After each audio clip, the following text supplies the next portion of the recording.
આજ રોજ Rajkot municipal કોર્પોરેશનનું general board હતું। આ બોર્ડની અંદર રાજકોટ શહેરના અલગ અલગ વોર્ડના વિકાસ કામોની આજે જનરલ બોર્ડની અંદર ચર્ચા કરવામાં આવી।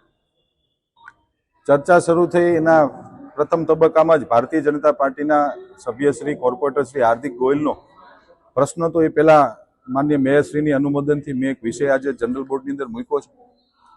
ભારતીય જનતા પાર્ટીના સૌ શાસકો વર્ષોથી કહેતા આવ્યા છીએ કે આ બોર્ડની અંદર વિપક્ષના સભ્યો જે પ્રકારે હોબાળો મચાવે છે, માત્ર બોર્ડથી બોર્ડ આવું। હું કાયમ કહું છું કે માત્ર મીડિયાની હાઇલાઇટ બનવું, કોઈ પ્રજાકીય કામોમાં આ વિપક્ષના સભ્યો, કોંગ્રેસના સભ્યોને રસ નથી, જે આજે પુરવાર થયું છે।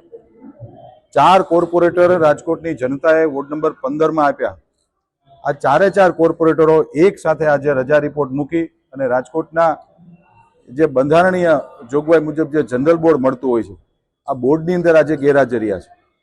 જ્યારે પણ જનરલ બોર્ડના એજન્ડા બહાર પાડતા હોય છે ત્યારે પ્રશ્નોત્તરી માટે સૌ સભ્યશ્રીઓને અમે બોલાવીએ છીએ।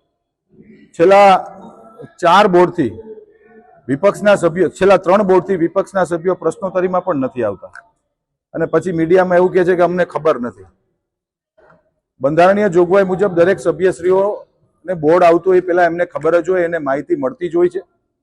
પરંતુ દુઃખ સાથે કહેવું પડે છે કે આ રાજકોટ શહેરની કોંગ્રેસ કોઈ જગ્યાએ સક્રિય નથી। બાકી જનરલ બોર્ડમાં તો વિપક્ષના સભ્યોએ ક્યાંય અમારી ભૂલ હોય તો અમને પણ કાન આંબળવો પડે છે। લોકશાહી છે આ, પરંતુ માત્ર ને માત્ર 2 મહિને બોર્ડની અંદર આવવું, મીડિયામાં છવાવું, આ માત્ર અહીં સુધી આજે કોંગ્રેસ સીમિત રહી છે।